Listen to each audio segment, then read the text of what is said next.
अस्सलाम वालेकुम, welcome to learning lights by क्राउमेर। आज लेक्चर 19 स्टार्ट करते हैं। आज के लेक्चर में हम अपने चैप्टर नंबर 2 की एक्सरसाइज 2 को सॉल्व करेंगे। इसका कंप्लीट सॉल्यूशन देखेंगे। Lecture number 7 to lecture number 18 topic wise हमने चैप्टर नंबर 2 को कवर करने की कोशिश की है। एक एक टॉपिक की डेफिनेशन और फिर उससे रिलेटेड जो एक्सरसाइज में क्वेश्चन थे उनको हम लोगों ने सॉल्व किया था। लास्ट में मैं आपको एक्सरसाइज 2 कंप्लीट करवाना चाह रही हूँ कि अगर कोई क्वेश्चन रह गया है या कोई प्रॉब्लम है तो आज के लेक्चर में हम कंप्लीट सोल्यूशन देखेंगे एक्सरसाइज 2 का, क्वेश्चन नंबर 2.1 टू 2.4। एक्सरसाइज 2 का क्वेश्चन पॉइंट 1 जिसमें हमें कहा गया है what are different method of representation of statistical data. इस क्वेश्चन में हमने बताना है कि स्टैटिस्टिकल डेटा को किस तरह आप रिप्रेजेंट कर सकते हैं, कितने मेथड्स हैं। देख लेते हैं इस क्वेश्चन का सोल्यूशन क्या है। आंसर है इसका कुछ इस वे से, different method of presentation of data के इट्स मीन आपके पास अगर कोई डेटा प्रोवाइड किया गया है, आपको कोई स्टैटिस्टिकल डेटा, तो आप उसको कितने वे से प्रेजेंट कर सकते हो, किन मेथड से आप उस अपने डाटा को प्रेजेंटेशन कर सकते हैं। इसमें फर्स्ट पे मेरे पास आ रहा है क्लासिफिकेशन, सेकंड में है टैबुलेशन, थर्ड में है डायग्राम्स एंड फोर्थ है मेरे पास ग्राफ्स। इट्स मीन आपके पास जो डेटा है आप उसको क्लासीफाई करने की कोशिश करें। और उसके बाद है टैबुलेशन। क्लासिफिकेशन में आपके पास टैबुलेशन आ जाती है। टैबुलेशन में हम रोज़ और कॉलम्स बनाने की कोशिश करते हैं अपने डेटा में। थर्ड आपके पास है डायग्राम्स और फोर्थ पे आपके पास है ग्राफ्स। डायग्राम्स में मेरे पास सब divided bar diagram, simple bar diagram, pie chart हो गया आपके पास। आप इन वेज अपने डेटा को रिप्रेजेंट कर सकते हो। तो ये हमारे पास डिफरेंट वेज थे डेटा को प्रेजेंटेशन करने के। सेकंड क्वेश्चन आपके पास, इसमें आपको कहा गया है define the histogram, frequency polygon and frequency curve. Just हमने डिफ़ाइन करना है कि हमारे पास हिस्टोग्राम क्या होता है, फ्रीक्वेंसी पॉलीगॉन क्या है एंड फ्रीक्वेंसी कर्व ये क्या होता है। इसके मुतालिक मैंने आपको लेक्चर नंबर 14 में काफ़ी डिटेल से बताया। पहले तो हमने डेफिनेशन को डिस्कस किया, फिर हिस्टोग्राम के कंस्ट्रक्शन स्टेप्स जाने थे कि कैसे हम हिस्टोग्राम को कंस्ट्रक्ट करते हैं, और एक डेटा को पिक करते हुए हिस्टोग्राम बनाना भी सीखा था। डिस्क्रिप्शन बॉक्स में आपको लेक्चर नंबर 14 का लिंक मिल जाएगा। सेकंड में हमें कहा गया कि आपने बताना है कि what is frequency polygon. Frequency polygon को मैंने लेक्चर नंबर 16 में डिस्कस किया था आपके साथ। सेम क्राइटेरिया था। फ्रीक्वेंसी पॉलीगॉन की डेफिनेशन के बाद कंस्ट्रक्शन स्टेप्स और एक डाटा को पिक करते हुए हम लोगों ने फ्रीक्वेंसी पॉलीगॉन बनाना भी सीखा था। डिस्क्रिप्शन बॉक्स में आपको लेक्चर नंबर 16 का भी लिंक मिल जाएगा। थर्ड में हमें कहा गया है कि आपने डिफ़ाइन करना है व्हाट इज़ फ्रीक्वेंसी कर्व, कि फ्रीक्वेंसी कर्व क्या होती है। See curve, when frequency polygon is smoothed out then it is known as frequency curve। आप देख रहे हैं कि लेक्चर नंबर 16 में मैंने फ्रीक्वेंसी पॉलीगॉन कंस्ट्रक्ट किया था।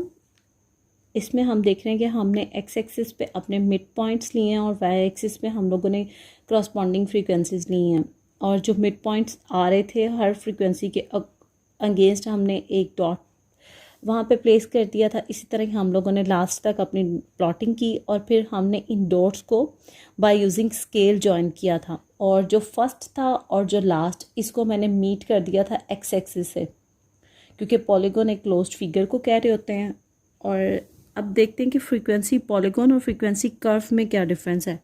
आप देख रहे हैं कि फ्रीक्वेंसी कर्व ये कर्व की फॉर्म की तरह होती है, बेल शेप्ड है, लाइक इसमें फ्री हैंड आप ड्रा करते हैं फ्रीक्वेंसी कर्व को, और ये स्मूथ होती है। ये डिफरेंस है आपके पास फ्रीक्वेंसी पॉलीगॉन और फ्रीक्वेंसी कर्व में। नेक्स्ट क्वेश्चन आपके पास 2.3, इसमें हमें कहा गया है What do you understand by classification and tabulation? Discuss their importance in a statistical analysis। आपने फर्स्ट पे क्लासिफिकेशन और टेबुलेशन को डिस्कस करना है, इसकी बेसिक डेफिनेशन आ जाएगी, देन आपने इनकी इंपॉर्टेंस बतानी है स्टैटिस्टिकल एनालिसिस में। आप देख रहे हैं इसमें जी फर्स्ट पे आपको कहा गया है कि क्लासिफिकेशन के मुतालिक बताएं आप। क्लासिफिकेशन के बारे में मैंने आपको इसकी बेसिक डेफिनेशन आपको लेक्चर नंबर 7 में मिल जाएगी, और नेक्स्ट जो टैबुलेशन है इसकी भी बेसिक डेफिनेशन आपको लेक्चर नंबर 7 में मिल जाएगी। डिस्क्रिप्शन बॉक्स में आपको लेक्चर नंबर 7 का भी लिंक मिल जाएगा। अगेन आपको बता रही हूँ कि हम लोगों ने जब चैप्टर 2 स्टार्ट किया था तो हम लोगों ने टॉपिक वाइज अपने चैप्टर को कवर किया था, क्योंकि टॉपिक वाइज ज़्यादा बेहतर था। एक एक टॉपिक को पिक करते हुए उसकी डेफिनेशन, कंस्ट्रक्शन स्टेप्स, और देन जो क्वेश्चन हम लोगों ने टॉपिक वाइज सॉल्व किया था वो आपकी एक्सरसाइज से ले लिया था। इसलिए आपके क्वेश्चन शफल कर सकते हैं, चेक कर लीजिएगा। नेक्स्ट है जो मेरे पास, discuss their importance in statistical analysis, के टेबुलेशन और क्लासिफिकेशन की इम्पोर्टेंस क्या है स्टैटिस्टिकल एनालिसिस में, ये देख लेते हैं. The collected data are summarized and put in a systematic order with the help of classification and tabulation. Both are important process in statistical analysis. Classification is the base of tabulation. Tabulation is a function of classification because in tabulation, classified data are placed in rows and columns. इसमें हमें कहा गया है कि tabulation और classification जो क्या है ये इंटर रिलेटेड है, क्योंकि टैबुलेशन में हम क्या करते हैं, अपने डेटा को क्लासीफाई कर देते हैं रोज एंड कॉलम्स में. 2.4 में हमें कहा गया है distinguish between one way and two way tables. Illustrate your answer with example and explain the following. First पे तो आपने पहले वन वे और टू वे टेबल के मुतालिक बताना है with the help of example, और नेक्स्ट आपने डिस्कस करना है also explain the following. Classification according to attribute. Second पे आ रहा है क्लास लिमिट. थर्ड पे है length of class intervals and fourth पे है class frequency. One by one इन्हें डिस्कस करते हैं. फर्स्ट पे आपसे पूछा गया है कि what is one way table. When the data are presented relating to a single characteristics, it is called one way और सिंपल टेबल. फॉर एग्जांपल अगर आपका इंटरेस्ट जो है सिंगल वेरिएबल पे है तो आप जो टेबल बनाओगे वो मेरा कहलाएगा वन वे टेबल. और ये देखिए आपके पास क्लासेस हैं FA, ICS, pre medical, pre engineering. आप नंबर ऑफ़ स्टूडेंट्स बता रहे हैं 40, 45, 30 एंड 60. टू वे टेबल में आप देखें आपके पास है when data are tabulated according to to characteristics at a time. जब आप एक साथ दो वेरिएबल को डिस्कस कर रहे होते हैं तो जो टेबल आपके पास बनता है वो आपका कहलाता है two way table. It is also called double और टू वे टेबल. इसे हम डबल भी कह सकते हैं या टू वे टेबल भी कह सकते हैं. टू वे टेबल की एग्जांपल देख लेते हैं कि मेरे पास कैसा होता है two way table. Population of 5 divisions of Punjab in census report of 1981 के 1981 की सेंसस रिपोर्ट में आपके पास पॉपुलेशन बताई गई है 5 divisions of Punjab. For example देखें डिवीजन बहावलपुर, इसमें आप बता रहे हैं मेल 24 हैं और फीमेल्स हैं 23. और सेकंड आपके पास आ रहा है रावलपिंडी, इसमें है 23 मेल्स एंड 21 फीमेल्स. आप देखिए कि आपकी टू वे टेबल की तरह है. रो वाइज भी आपके पास हेडिंग चल रही है और कॉलम वाइज भी हेडिंग चल रही है. नेक्स्ट है आपके पास classification according to attribute. When data are classified by attribute, for example religion, gender, marital status etcetera, it is called qualitative or attribute classification. मेरे पास क्वालिटेटिव में ये होता है कि जो आंसर होता है हम जज कर सकते हैं. फॉर एग्जांपल अगर रिलीजन है तो या मुस्लिम हो जाएगा या नॉन मुस्लिम हो जाएगा आपके पास. जेंडर है मेल है या फीमेल. मैरिटल स्टेटस में आप कह सकते हैं मैरिड है या अनमैरिड है.